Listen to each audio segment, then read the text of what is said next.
O último dia da Terra não é filme, é física. Hoje o Sol parece estável, mas ele já começou a matar a Terra. Não vai ser com uma explosão, nem com um impacto, nem com uma guerra nuclear.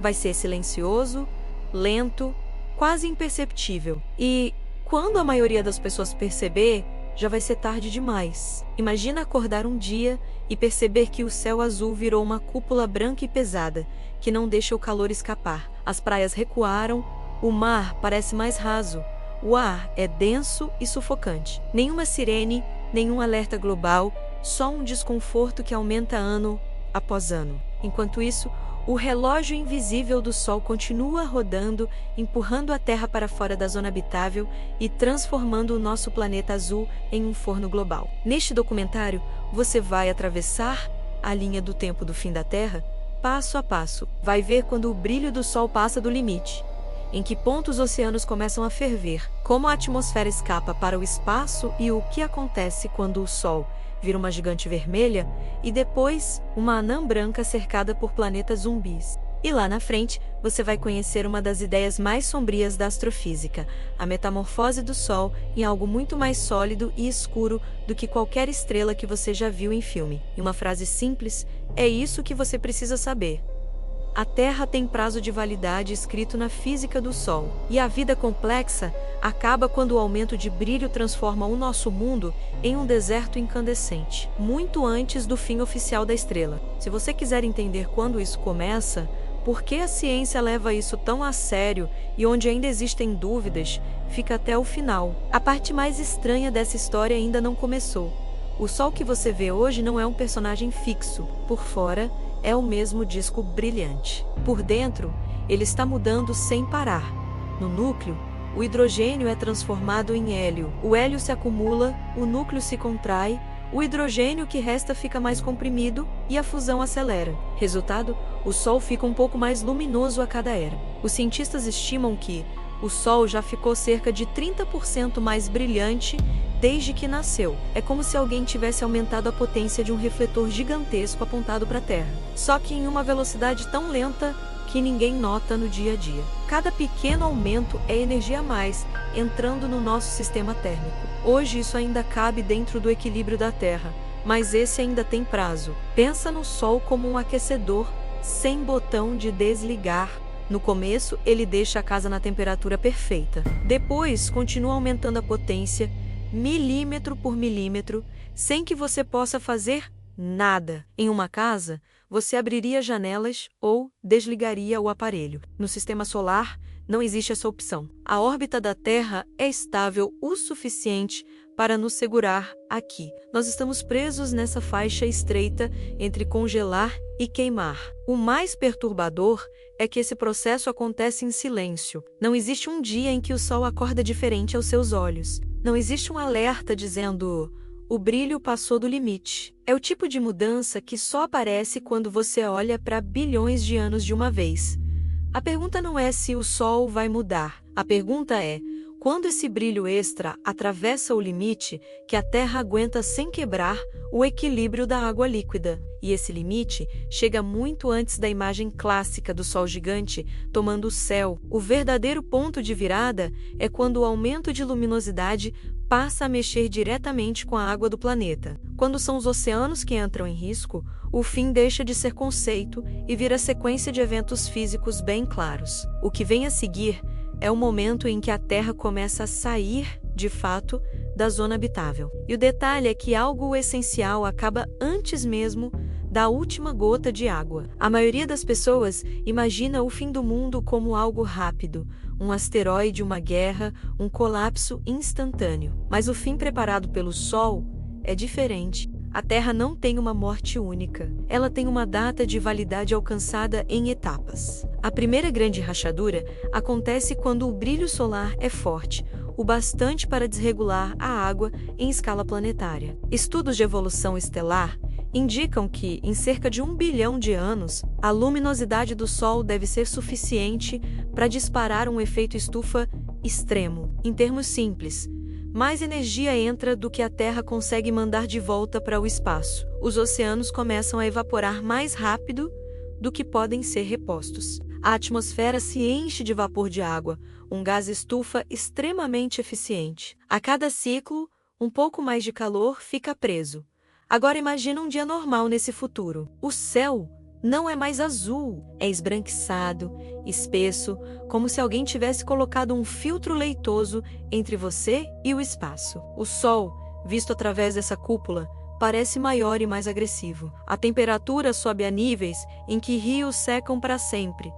Florestas desaparecem e regiões inteiras se transformam em desertos permanentes. Não é uma onda de calor, é um novo clima padrão do planeta. À medida que esse vapor sobe para regiões mais altas da atmosfera, a radiação do próprio Sol começa a quebrar as moléculas de água. O hidrogênio, leve, escapa para o espaço. O oxigênio reage com a superfície. Cada pequena perda é permanente. Com o tempo, os oceanos deixam de ser massas profundas e viram mares rasos, depois grandes poças separadas, até quase não sobrar água líquida. Sem mares profundos, o ciclo da chuva entra em colapso. Sem chuva, a erosão diminui. Sem erosão, a máquina geológica que recicla gases como o dióxido de carbono desacelera. O planeta perde uma parte importante do seu termostato natural. A Terra entra em um colapso climático completo. Ela não morre em um grito, ela morre evaporando, silenciosamente. E o mais incômodo é que muito antes da evaporação total, a vida complexa já terá sido apagada. Com temperaturas altas demais, a fotossíntese entra em colapso. Plantas não resistem. Sem plantas, cadeias alimentares desmoronam. O oxigênio disponível cai ao longo de eras. Se ainda existisse alguma humanidade nesse ponto, ela caminharia por um mundo sem florestas. Um planeta onde o verde virou mito. E isso ainda acontece antes do Sol mostrar sua forma mais violenta. Enquanto os oceanos fervem e a biosfera colapsa, o interior do Sol continua evoluindo. O hidrogênio no núcleo vai acabando. A região de fusão se desloca para uma camada mais externa. O núcleo se contrai, esquenta ainda mais, e a estrela se prepara para a próxima fase. É aqui que a história começa a se parecer com as cenas mais exageradas de ficção científica. Só que desta vez é cálculo, não roteiro. Esse é o início da fase de gigante vermelha. O Sol deixa de ser uma estrela compacta e passa a inchar. Quando isso acontecer de verdade, o raio da nossa estrela vai aumentar muitas vezes. Mercúrio praticamente não tem chance. Vênus, muito provavelmente, também será engolido pelas camadas externas da estrela. A arquitetura ordenada do sistema solar interior vira uma zona de turbulência. Modelos de computador sugerem que, à medida que o Sol perde massa enquanto incha, as órbitas dos planetas restantes podem se afastar um pouco. Isso abre a possibilidade de a Terra escapar de ser engolida diretamente. Mas essa não é uma certeza. Alguns cálculos indicam que a órbita da Terra pode acabar arrastada para dentro do plasma solar. Outros apontam para uma fuga por pouco, com um planeta totalmente carbonizado. Em qualquer um desses cenários, uma coisa é certa: a Terra, como mundo habitável, já acabou faz tempo. A superfície está derretida, a atmosfera sumiu, nada lembra mares, continentes e nuvens. Se ainda existir um planeta chamado Terra, ele será apenas uma casca deformada, aquecida ao extremo, com rios de rocha líquida escorrendo onde, antes, havia oceanos. E, mesmo depois dessa fase brutal, o Sol ainda aguarda uma transformação que quase ninguém conta. Depois de passar por essa fase de gigantismo e perder grande parte de suas camadas externas, o Sol faz algo visualmente deslumbrante e fisicamente mortal. As camadas arrancadas se expandem no espaço, formando uma nuvem luminosa. É a nebulosa planetária.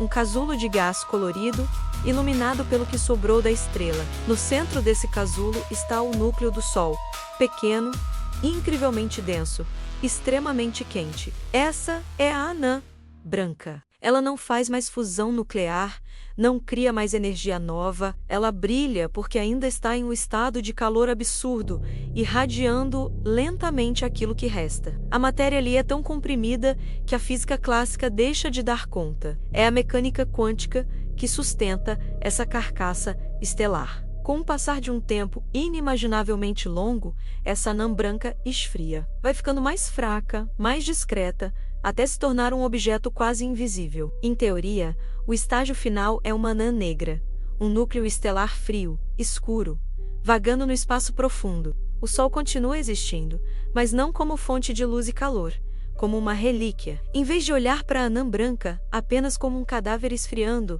alguns modelos sugerem que ela é mais uma etapa de uma metamorfose muito longa. Hoje já existem evidências de anãs brancas com núcleos cristalizados, ou seja, uma parte do interior dessas estrelas mortas está se solidificando como um gigantesco cristal, um diamante cósmico em escala estelar. Se deixarmos o relógio cósmico correr por trilhões de anos, uma fração cada vez maior desse núcleo pode se tornar sólida. O que começou como uma esfera de plasma fervente vira um bloco ultradenso, cristalizado, com propriedades muito diferentes das de uma estrela comum. Não é um planeta, mas também não é mais aquela estrela viva que brilhava no céu da Terra. A versão mais provocativa dessa hipótese é imaginar que, no limite, o Sol pode terminar como um objeto frio, escuro, cristalizado, orbitando em silêncio. Em termos de comportamento, mais parecido com um supermundo morto do que com uma estrela. A fronteira entre o que chamamos de estrela e o que chamamos de planeta fica borrada. O Sol não se apaga simplesmente. Ele muda de identidade. Quando uma estrela morre, nem todos os seus planetas são destruídos de uma vez. Em vários sistemas, astrônomos já encontraram sinais de mundos orbitando anãs brancas e restos de planetas despedaçados caindo sobre elas. São os chamados planetas zumbis. Corpos que sobreviveram ao caos da gigante vermelha, mas em condições totalmente diferentes. Esses mundos sobreviventes são distorcidos, frios, frequentemente sem atmosfera. Alguns foram empurrados para órbitas mais distantes. Outros migraram para tão perto que quase tocam a anã branca. Em certos casos, tudo o que resta é o núcleo rochoso do planeta, depois que suas camadas externas foram arrancadas durante a fase violenta da estrela. Agora coloca a Terra nessa cena. Se ela não for engolida, pode acabar assim. Um bloco escuro orbitando uma anã branca. Sem mares, sem ar, sem céu, apenas uma rocha marcada por cicatrizes de aquecimento extremo. O planeta azul virou um planeta zumbi, um mundo morto girando em torno da lembrança de um Sol que já não existe como estrela. Para quem gosta de ficção científica, esse cenário é mais poderoso que muitos roteiros de cinema. Dá para imaginar sondas perdidas orbitando para sempre, estruturas antigas enterradas sob camadas de rocha, ou só um silêncio absoluto. No céu desse mundo você veria um ponto branco muito brilhante, ou, em épocas ainda mais distantes, quase nada. Um universo em que as estrelas de verdade ficaram no passado. E sabendo disso, a mesma pergunta sempre aparece: dá para fugir de um destino assim? Quando as pessoas descobrem que o Sol tem um fim, a reação automática é buscar saída. Naves gigantes, cidades em outros planetas, colônias em luas geladas. Histórias exploram isso o tempo todo. Quando a gente coloca números reais na mesa, a coisa fica mais complicada. Não é impossível, em princípio, mas é uma corrida contra um relógio, que não para, em distâncias que a nossa intuição não alcança. Uma ideia é migrar para regiões mais externas do sistema solar, como as luas de Júpiter e Saturno, ou planetas anões distantes. Nessas áreas, o aumento de brilho do Sol pode, por algum tempo, tornar o ambiente menos hostil do que na Terra em fase de estufa. É como sair de um cômodo em chamas para outro que ainda está apenas aquecendo. Você ganha tempo, não vence o incêndio. Outra proposta é alterar a órbita da própria Terra, empurrando o planeta lentamente para uma rota mais distante. Alguns cenários teóricos falam em usar asteroides gigantes para fazer manobras gravitacionais planejadas ou construir estruturas espaciais enormes para aplicar pequenos empurrões. Ao longo de milhões de anos, parece ficção, mas está dentro do que a física permite. A questão é se uma civilização consegue manter um projeto desses por tanto tempo. A opção mais radical é abandonar o sistema solar e buscar uma nova estrela. Esse é o cenário clássico de muitas histórias, uma nave viajando por gerações até chegar a um mundo habitável. O problema são as distâncias, mesmo a uma pequena fração da velocidade da luz. Uma viagem até uma estrela parecida com o Sol leva dezenas ou centenas de milhares de anos. Sociedades inteiras nasceriam e morreriam no caminho. No fim, Todas essas estratégias têm algo em comum. Elas podem ganhar tempo, podem espalhar a espécie, podem jogar a nossa história para outros cantos da galáxia, mas nenhuma delas muda a estrutura fundamental do roteiro. O Sol nasce, brilha, envelhece e morre. E o universo inteiro faz a mesma coisa com bilhões de outras estrelas. Em algum ponto, a pergunta deixa de ser como fugir do Sol e passa a ser o que fazer com o tempo que temos sob essa estrela. Quando muita gente ouve essa história completa pela primeira vez, a reação não é só curiosidade, é desconforto. Parece injusto. Vivemos em um planeta que parece perfeito, na posição certa, na época certa. E de repente descobrimos que tudo isso tem data de validade. É como morar em um apartamento maravilhoso e descobrir, lá na última página do contrato, que a estrutura do prédio tem um prazo. Essa informação mexe com a nossa vontade de deixar marca, saber que a própria Terra tem um fim distante, mas inevitável. Parece um golpe direto na ideia de para sempre. É comum ver pessoas dizendo que sentiram ansiedade, medo ou tristeza ao pensar na morte do Sol. É uma reação totalmente humana. Afinal, estamos falando do teto literal de tudo o que conhecemos. Mas quando essa visão ela é digerida com calma, ela pode ter outro efeito. Em vez de paralisar, ela pode organizar. Problemas que pareciam gigantes encolhem quando são colocados ao lado da linha do tempo de uma estrela. Isso não quer dizer que nada importa. Quer dizer que, se o tempo é limitado, talvez faça mais sentido gastar energia com o que realmente tem impacto no presente e nas próximas gerações. Na prática, essa perspectiva pode funcionar como um filtro. Antes de entrar em uma briga inútil, você pode se perguntar: isso melhora a qualidade do meu tempo aqui? Ajuda alguém? Ajuda a entender melhor o mundo? Ajuda a construir algo que ainda vai ser útil daqui a 100 anos? Nós não podemos controlar a evolução do Sol, mas podemos controlar o que estudamos, o que criamos e como usamos o período em que o Sol ainda está estável. Do lado da ciência, a resposta é clara: continuar estudando, entender cada vez melhor o ciclo de vida das estrelas, medir com precisão a evolução do brilho do Sol, simular futuros possíveis para a Terra. Investigar exoplanetas, para ver como outros mundos encaram seus próprios sóis. Cada novo dado é uma peça do quebra-cabeça. Não muda o fim da história, mas muda o quanto entendemos sobre ela. Para colocar o destino do Sol em perspectiva, você não precisa decorar toda a linha do tempo do universo. Basta lembrar de uma imagem, uma cidade vista de longe, à noite, apagando janelas, andar por andar. Hoje vivemos em uma época em que muitas janelas ainda estão acesas. O nosso Sol é uma delas. Um dia, ele também vai apagar. E, enquanto isso não acontece, nós temos a chance rara de assistir ao espetáculo e entendê-lo. Se esse vídeo conseguiu fazer você olhar para o Sol de um jeito diferente, ele já cumpriu parte da missão. A outra parte depende de você. O que vai fazer com essa informação? Fingir que não é com você. Ou usar esse olhar cósmico para reorganizar prioridades, aprender mais ciência, questionar mais e participar, nem que seja com um comentário dessa conversa sobre o destino do nosso mundo. Então me responde, se você pudesse ver com seus próprios olhos uma dessas fases do fim da Terra, qual escolheria assistir? Os oceanos fervendo, a gigante vermelha dominando o céu, ou o Sol já reduzido a uma carcaça fria cercada por planetas zumbis? Escreve nos comentários. Isso diz muito sobre o tipo de curiosidade e de medo que você carrega aí dentro. E também mostra quais capítulos dessa história você quer que a gente conte nos próximos vídeos. Se esse documentário te prendeu até aqui, deixa o like, se inscreve no canal e ativa as notificações. Assim você não perde os próximos episódios sobre morte do Sol, fim da Terra, buracos negros, energia escura e outros mistérios do espaço profundo. E se quiser continuar essa jornada agora, clica no vídeo que está aparecendo na tela sobre quando o Sol vai tornar a Terra inabitável muito antes de engolir o planeta. Lá a gente aprofunda a saída da Terra da zona habitável, etapa por etapa, até um momento em que o nosso mundo deixa de ser um lugar onde alguém poderia viver.